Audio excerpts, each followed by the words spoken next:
Hello everyone, कैसे हैं आप सब लोग। Welcome back to ICT virtual classroom Dehradun. मैं निखिल राणा क्लास 9th का हम टॉपिक कंटिन्यू करके चलेंगे जो कि है पॉलिनोमियल यानी कि बहुपद। तो बच्चों, हम अपना टॉपिक जो चल रहे हैं, आज हम थोड़ा और बेसिक्स, कल हमने बेसिक्स पे किया था, आज फिर हम थोड़ा बेसिक्स पे वर्क करेंगे और कुछ एक दो क्वेश्चंस हों, अगर हो सका टाइम तो हम करेंगे, अदरवाइज उसको नेक्स्ट क्लास में लेके चलेंगे। ठीक है, बेसिक इज इंपॉर्टेंट की, basic is concept is the power. मैं हमेशा से कहता आ रहा हूँ कॉन्सेप्ट इज द पावर। तो आपको क्या करना है, आपको जो है कॉन्सेप्ट वाइज पढ़ना है। ठीक है, इसको कॉन्सेप्ट वाइज पढ़ना है ताकि हम आगे जब इसमें क्वेश्चंस करें, जब ऑब्जेक्टिव टाइप क्वेश्चंस आए या कुछ हमसे कोई क्रॉस क्वेश्चन कर ले, कोई आपसे क्रॉस क्वेश्चन कर ले, तो आपके पास उसका आंसर हो। ठीक है, वो आंसर तभी, ये चीज तभी मुमकिन है जब आपके पास क्या होगा, कॉन्सेप्ट आपके पास होगा, आपको पता होगा कौन सी चीज कैसे होती है, क्या होती है। तो चलिए अपनी क्लास शुरू करते हैं। क्लास शुरू करने से पहले हमेशा की तरह थॉट ऑफ द डे लेके चलते हैं। तो हमारा थॉट ऑफ द डे है आज का, शिक्षा एक ऐसी उड़ान है, शिक्षा एक ऐसी उड़ान है जिसे पंखों की जरूरत नहीं, जिसे पंखों की जरूरत नहीं, यह सिर्फ ध्यान मांगती है, इसे रटने की जरूरत नहीं। जी हाँ, जो वही चीज जो मैं आपको कह रहा था कि शिक्षा क्या है, एक ऐसी उड़ान है जिसे पंखों की जरूरत नहीं, ये केवल ध्यान मांगती है। रटना इज नॉट सॉल्यूशन। आप रट दोगे यार, ये क्वेश्चन ऐसे करना है, फिर ऐसे करना है, फिर ऐसे करना है, तो एग्जाम में क्वेश्चन घुमा के आ गया तो फिर रटने वालों की हालत खराब हो जाती है। तो इसलिए हम कॉन्सेप्ट पे वर्क करते हैं, इसलिए हम कॉन्सेप्ट पे क्या करते हैं, वर्क करते हैं। क्लियर। तो बच्चों, हम अपने क्लास शुरू करते हैं, चलते हैं पॉलिनोमियल्स पढ़ने और चलते हैं स्मार्ट बोर्ड की तरफ। तो बच्चों, अब आपने देखा था, कल हमने पढ़ा था बहुपद, है ना। तो मैंने कल जीरो ऑफ पॉलिनोमियल के बारे में भी आपको कुछ थोड़ा बहुत बताया था। तो zero of polynomial, zero of polynomial बहुपद के हल, तो इसको हम थोड़ा देख लेते हैं कि क्या होता है जीरो ऑफ पॉलिनोमियल। कल आपको बताया था, फिर से आपको क्लास 9th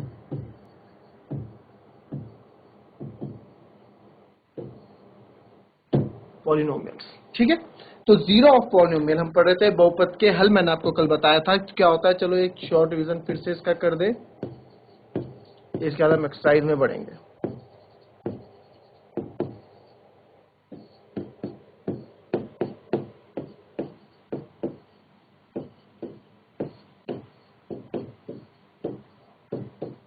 बहुपद के हल। ठीक है, तो बच्चों जीरो ऑफ पॉलिनोमियल मैंने बताया था कल, वो एक कोई मेरे पास पॉलिनोमियल है पी एक्स, एक्स का कोई पॉलिनोमियल एक्स माइनस टू, तो यानी कि ये जीरो है, पॉलिनोमियल जीरो कब होगा, तभी तो इसको बोलते हैं जीरो ऑफ पॉलिनोमियल। ये पॉलिनोमियल जीरो कब होगा, तो जब मैं एक्स पे कुछ ऐसी वैल्यू, वेरिएबल, ये वेरिएबल होता है आपको पता है, वेरिएबल एक्स यानी कि वेरिएबल की मैं कुछ ऐसी वैल्यू रखूंगा कि मेरे को जीरो मिल जाए, तो क्या है, हमारा पूरा वैल्यूबल जीरो हो जाएगा। तो एक्स की जगह अगर मैं टू रखूंगा, तो p की जगह टू रखा, x की जगह टू रखा, तो two minus two equals to zero. तो यानी कि x इक्वल्स टू टू मेरा क्या है, जीरो ऑफ पॉलिनोमियल है, जो पॉलिनोमियल को क्या कर देता है, जीरो कर देता है। ठीक है, जीरो ऑफ पॉलिनोमियल है, तो ऐसा आप इसको मैंने कल समझाया था आपको। ठीक है,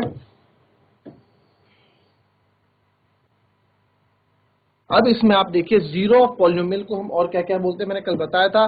जीरो ऑफ पॉलिनोमियल को रूट ऑफ पॉलिनोमियल भी बोला जाएगा, सॉल्यूशन ऑफ पॉलिनोमियल भी बोला जाएगा। तो आपको इसमें घबराने वाली बात बिल्कुल नहीं है। ठीक है, root of polynomial, solution of polynomial बोला जाएगा, तो इसमें घबराने की बात नहीं है। ये नहीं बोलना है कि पता नहीं क्या दे दिया, तो इसमें आपको बिल्कुल भी घबराना नहीं है, तीनों चीजें सेम। क्लियर। चलिए अब बढ़ते हैं हम अपनी एक्सरसाइज की तरफ, जो कि 2.1 है। कुछ एक्सरसाइज है, उसमें कुछ क्वेश्चंस हम करते हैं। ठीक है, तो क्वेश्चंस करते हैं। अब कुछ क्वेश्चंस हम करते हैं, अब जो हमने कल पढ़ा उसको लेके कुछ क्वेश्चंस हम करेंगे। ठीक है, तो क्वेश्चंस क्या है, क्वेश्चंस ऐसे हैं,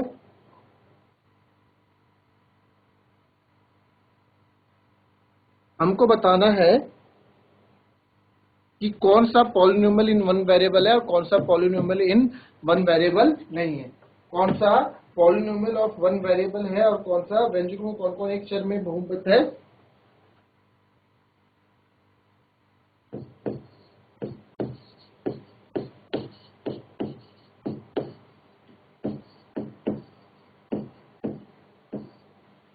एक चर वाले बहुपद, है ना।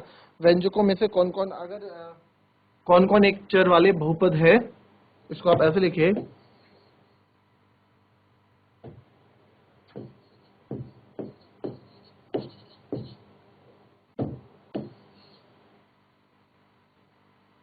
निम्नलिखित में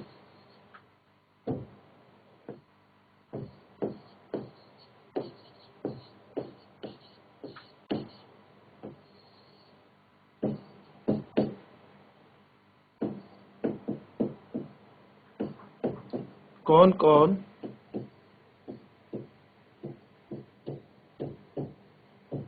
एक चर वाले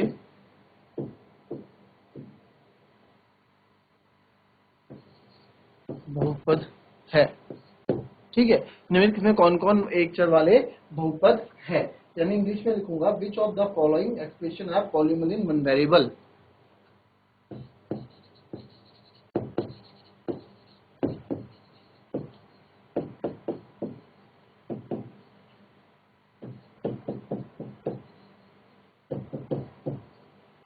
आर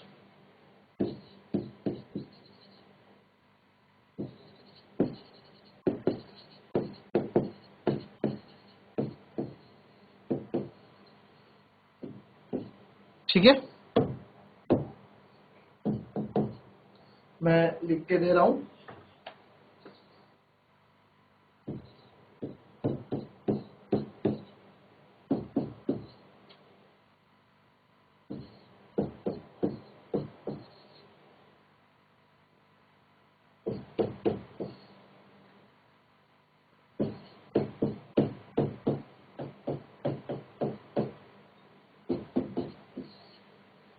फोर्थ है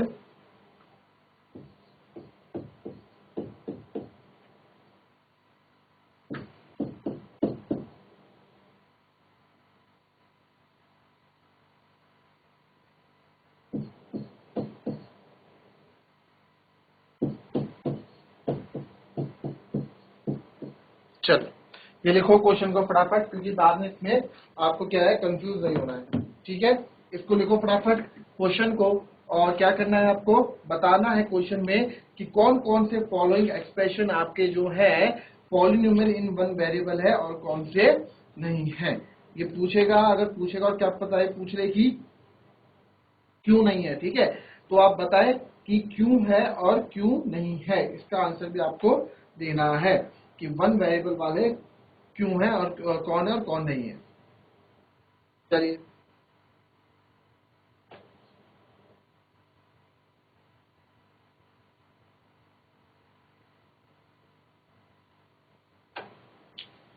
और आपको मैंने कल बताया भी था, तो इसमें आपको बताना है कौन कौन से पॉलिनोमियल है और कौन कौन से पॉलिनोमियल नहीं है। ठीक है, फटाफट आपको ये चीजें बतानी है अभी मेरे को, फटाफट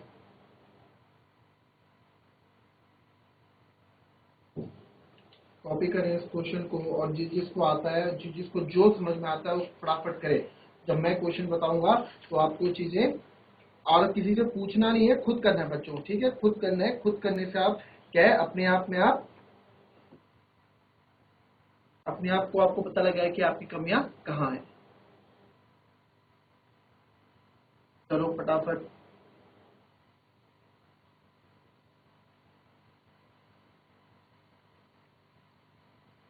चलिए देखते हैं कैसे होगा और कैसे नहीं होगा। ठीक है, अब है पहला y square plus root two, क्या पॉलिनोमियल इन वन वेरिएबल है। वन वेरिएबल, ठीक है, एक चर, क्या एक चर देखेंगे इसमें, तो इसमें कितने वेरिएबल भाई, वेरिएबल तो एक ही है, दैट इज वाई, है ना, वेरिएबल तो एक ही है। यहाँ पे घात नहीं बोला, कंफ्यूज मत हो जाना, डिग्री नहीं बोली है भाई, वन वेरिएबल आ रही, यहाँ पे वेरिएबल बोला है। ठीक है, वेरिएबल मतलब क्या होता है, आपको बताया था चर, है ना, बताई थी कहानी भेड़ बकरी वाली उससे। तो yes, this is a polynomial in one variable. ठीक है, फिर आते हैं इसमें 4x² माइनस 6+7, क्या ये वन वेरिएबल है, यस ये भी वन वेरिएबल, क्योंकि आप देख सकते हो इसमें xc क्या है, एक वन वेरिएबल है ना। फिर हम आ जाते हैं इसमें y plus two upon y में, y plus two upon y में, तो y plus two upon y में आप क्या क्या बोलना चाहते हैं, क्या पॉलिनोमियल है कि ये वन पॉलिनोमियल। अब आप लोग बोलेंगे हाँ सर है, क्योंकि क्या है एक ही वेरिएबल है, तो yes polynomial in one variable है, बट नहीं, ये पॉलिनोमियल इन वन वेरिएबल नहीं है। क्यों क्यों ये पॉलिनोमियल नहीं है? क्योंकि आपको पता है कि मैंने आपको क्या बताया था, कल मैंने आपको कुछ टर्म्स लिखवाई थी कि भाई पॉलिनोमियल होने के लिए क्या क्या चीजें होनी चाहिए, पॉलिनोमियल होने के लिए क्या क्या 5 चीजें होनी चाहिए, मैंने आपको कल बताई थी। क्या थी वो 5 चीजें? मैंने आपको बताई थी कि पॉलिनोमियल होने के लिए ये पहली बात टर्म्स होनी चाहिए, कांस्टेंट होने चाहिए, वेरिएबल होने चाहिए, नॉन नेगेटिव डिग्री होनी चाहिए और स्टैंडर्ड फॉर्म होने चाहिए। ठीक है, तो नॉन नेगेटिव डिग्री यानी कि जो उसमें डिग्री है, जो उसमें पावर है, वो क्या है, नॉन नेगेटिव होनी चाहिए, उसमें नेगेटिव नहीं होना चाहिए। कल आपको लिखाए थे मैंने 5 पॉइंट। ठीक है, इस 5 पॉइंट को जो मैंने आपको लिखाया था, तो आप देखिए इसमें जो y है, y की पावर यहाँ क्या है, -1, क्योंकि इसको अगर मैं लिखूंगा तो y की पावर ये -1 है, क्योंकि नीचे है। अगर ये ऊपर है तो ये तो चलो ठीक है, y की पावर 1, इसके ऊपर कुछ नहीं है तो y की पावर 1 है, ये कोई दिक्कत नहीं। बट ये आपका डिनोमिनेटर में हर में तो नीचे हमेशा हम -1 लेते हैं, तो ये नेगेटिव हो गया, तो इसलिए पॉलिनोमियल इन वन वेरिएबल, यानी ये पॉलिनोमियल ही नहीं है, वन वेरिएबल तो दूर की बात है, ये पॉलिनोमियल ही नहीं है आपका। ठीक है, तो ये पॉलिनोमियल ही नहीं गिना जाएगा। अब आ जाओ इसमें 3√t + t√2। पॉलिनोमियल होने के लिए आपको मैंने बताया था होल नंबर का होना बहुत जरूरी है, यानी कि जो पावर होगी आपकी पूर्ण संख्या होनी चाहिए, जैसे टी की पावर 1, टी की पावर 2, टी या ए की पावर 1, ए की पावर 2, ए की पावर 3, ए की पावर 4, है ना, ऐसा होना चाहिए। अब ये देखो, ये तो टी की पावर 1 है, कोई दिक्कत नहीं है, बट यहाँ देखो टी की पावर, रूट को हम क्या लिखते हैं, टी की पावर 1/2 लिखते हैं, हाफ, टी की पावर 1/2 लिखते हैं, हाफ, तभी तो हम अब देखो अगर मैं इसको स्क्वायर कर दूंगा, इसके पीछे का कॉन्सेप्ट समझना आप, है ना, जिसको नहीं पता, अगर जैसे मैंने बोला √t को हम टी की पावर 1/2 लिखते हैं, अगर इसको मैं √t का स्क्वायर कर दूं तो आप क्या कर देते हैं, आप एकदम खोल देते हैं, ये t बन जाता है। क्यों बन जाता है ये t? ये एकदम रूट कहाँ चले जाता है, क्योंकि रूट की जो असली होता है, रूट को लिखते हैं 1/2, अब इसके ऊपर आप स्क्वायर कर रहे हो तो 2 से 2 कट जाएगा, तो ये टी बाहर आ जाएगा। इसलिए ये इसके पीछे का कॉन्सेप्ट बच्चों ये है कि ये टी इसलिए ऐसे बाहर आ जाता है। ठीक है, तो ये आपने देखा टी की पावर 1/2 एक पूरा होल नंबर नहीं है, तो यानी कि ये तो पॉलिनोमियल ही नहीं है, तो ये भी पॉलिनोमियल नहीं है। फिर आते हैं इसमें ये अब आप बोलेंगे ये पॉलिनोमियल है, बट नहीं, क्वेश्चन देखो क्या पूछा है, वन वेरिएबल वाला, यानी कि एक चर वाले बहुपद, तो ये एक चर वाला बहुपद नहीं है, इसमें 3 चर हैं, एक t हो गया, एक y हो गया, एक x हो गया, है ना, 3 चर हमको यहाँ देखने को मिले, 3 वेरिएबल, बट हमसे क्वेश्चन में पूछा है कि एक वेरिएबल वाले। इसे नोट करें फटाफट बच्चों, इसको जहां समझ में नहीं आया वो पूछ ले। ठीक है, नोट करें इसे।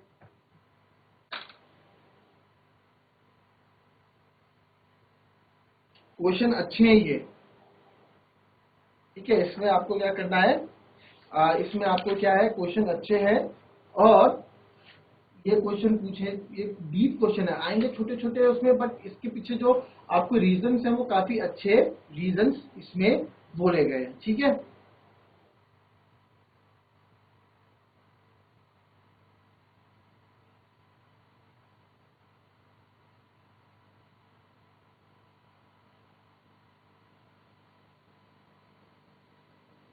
चलिए एक क्वेश्चन और लिखें जरा, एक क्वेश्चन और मैं आपको देता हूं। ठीक है,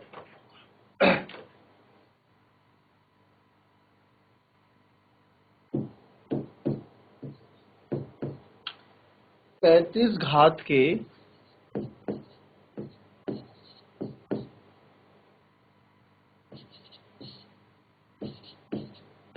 द्विपद और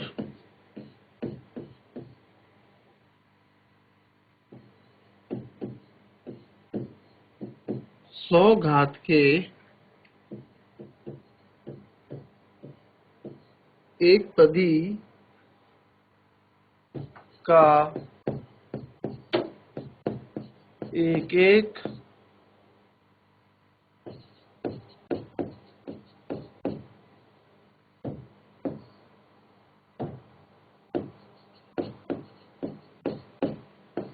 उदाहरण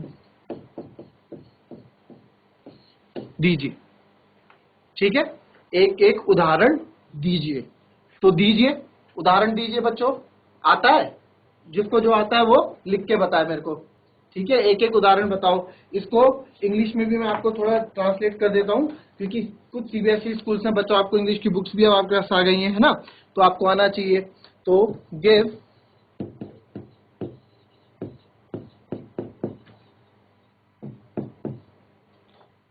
one example each of a binomial degree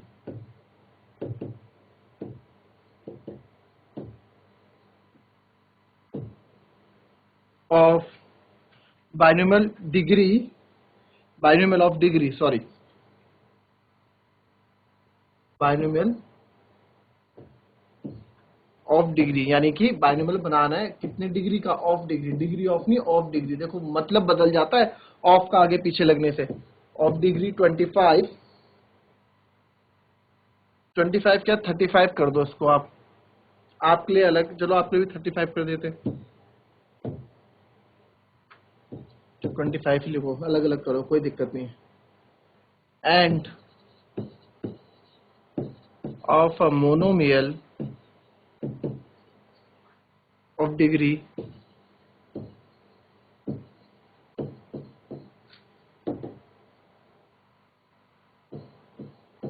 80, ठीक है। यानी कि क्या करना है आपको भाई, एक वन एग्जांपल देना है आपको each of binomial of degree का, कि दोनों का, कि एक बाइनोमियल फंक्शन होना चाहिए, आपको बताया था बाइनोमियल मोनोमियल कल बता रखा है क्या होता है। एक पे तो उनको चाहिए डिग्री 25 और 35, और एक में चाहिए उनको डिग्री 80 और 100, है ना। क्वेश्चन सेम है, क्वेश्चन का मतलब सेम है, आपको इसको करना है।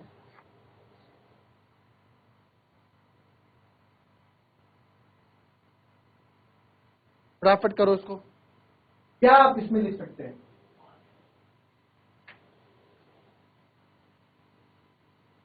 ठीक है, क्या इसमें आप कर सकते हैं फटाफट।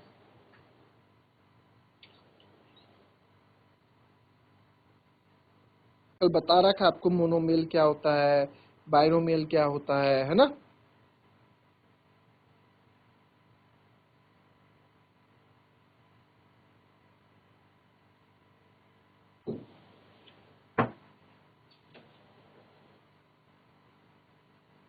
चलो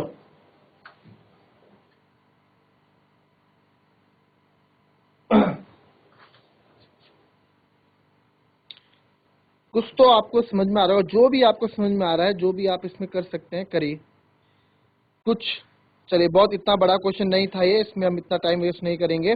तो चलिए एक मोनोमियल, बाइनोमियल, बाइनोमियल क्या होता है, कल आपको बाइनोमियल बताया था मैंने। बाइनोमियल क्या होता है, बाइनोमियल यानी कि जिसमें दो टर्म होती है ना, बाइनोमियल यानी कि जिसमें दो टर्म होती है। तो दो टर्म होती है बच्चों, तो दो टर्म बना लो। तो एक में बना लेता हूँ 4x माइनस 5, दो टर्म, क्योंकि आपको पता है टर्म किससे स्प्लिट होती है, प्लस या माइनस से, कल ये चीज बताई थी आपको। तो क्या बोला भाई, give one example each of binomial of degree 25 degree चाहिए, तो 25 डिग्री लगा दो, 4x की पावर 25 माइनस 5। अच्छा 35 चाहिए तो 4x की पावर 35 कर दो, हो गया बाइनोमियल 2 डिग्री वाला। अब मोनोमियल का करना है, तो मोनोमियल का भी आप कुछ भी कर दो, मोनोमियल मतलब एक ही चीज होता है, तो 2y की पावर 100 कर दो, और 3y की पावर 80, कुछ भी कर दो, सिंपल है। मोनोमियल मतलब एक टर्म, बाइनोमियल मतलब दो टर्म जिसमें दो पद आते हैं, सिंपल है ना। उसको हमें घात में बदलना था, इतना बड़ा तो क्वेश्चन था ही नहीं, इतना कुछ इसमें हमें सोचना ही नहीं था, है ना। तो चलिए अब नेक्स्ट क्वेश्चन हम करेंगे। नेक्स्ट क्वेश्चन कैसे होगा, पहले से कॉपी करें फटाफट।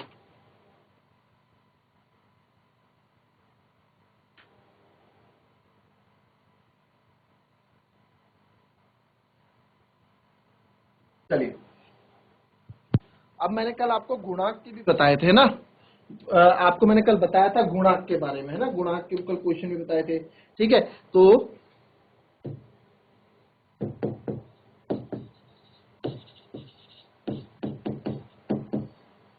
Right the coefficient of x square, x square के गुणांक लिखिए, एक्स स्क्वायर के गुणांक लिखिए, ठीक है, एक्स स्क्वायर के गुणांक लिखिए। तो एक्स स्क्वायर के हमें क्या लिखने हैं, कोफिशिएंट लिखने हैं, ठीक है, एक्स स्क्वायर के कोफिशिएंट लिखने हैं। तो एक्स स्क्वायर के कोफिशिएंट कैसे लिखेंगे, मैं आपको देता हूं कोफिशिएंट लिखने के लिए, एक है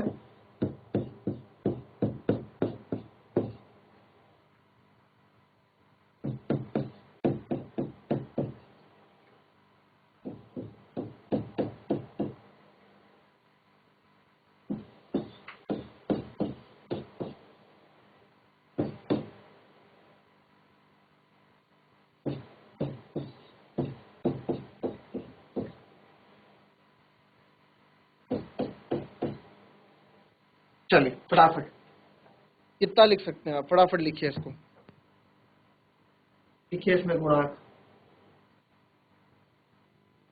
क्वेश्चन कॉपी करें फटाफट।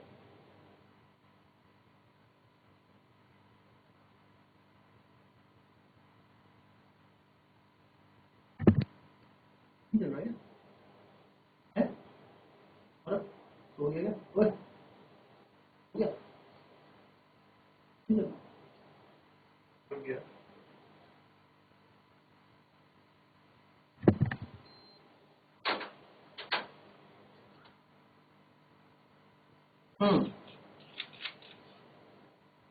तो लिखे आपने गुणांक, जिसके जो भी हो, जैसे भी हो चेक करते रहो। गुणांक आपको कल बताया था मैंने, कोफिशिएंट क्या होता है, ठीक है, जो भी वेरिएबल के आगे वैल्यू लग जाती है वो उसका क्या होता है, गुणांक होता है, कल मैंने आपको बताया भी था, है ना। तो चलिए अब क्या है चेक करते हैं। एक्स स्क्वायर का गुणांक यहाँ देखेंगे, इसके आगे एक्स स्क्वायर के आगे क्या है, यहाँ पे माइनस है, माइनस मतलब इसके आगे कुछ नहीं है ना, 1, तो इसका गुणांक क्या होगा, -1। इधर आ जाते हैं, इधर एक्स स्क्वायर के आगे क्या है बच्चों, जो भी एक्स स्क्वायर के आगे π/2 है, तो इसका गुणांक है π/2, ठीक है। अब इधर आ जाते हैं, इधर तो भाई एक्स स्क्वायर ही नहीं है, इस थर्ड वाले में तो एक्स स्क्वायर ही नहीं है, तो क्या हो गया 0, जब है ही नहीं तो गुणांक क्या होगा 0। और इधर क्या दिख रहा है आपको, 1 दिख रहा है ना, आगे इसके आगे कुछ नहीं तो 1 होगा, तो इसका आंसर 1 होगा। कॉपी करें इसको, सिंपल से क्वेश्चन थे, ज्यादा इसमें करने के लायक कुछ था नहीं।